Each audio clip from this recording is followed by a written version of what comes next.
Alright, this is actually my third attempt at doing this tour. I just wanted to give a quick tour of what the property looks like in mid-March. This is pretty normal. It's, I'm guessing, like 35 probably. I don't have a hat on and I'm not terribly cold, so the wind is blowing, and then again it's not, and then it's kind of nice and sunny, and then it's not, so yep.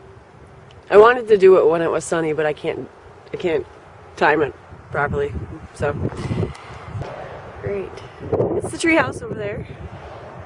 The shed's down there, and that's going to be the chicken tractor.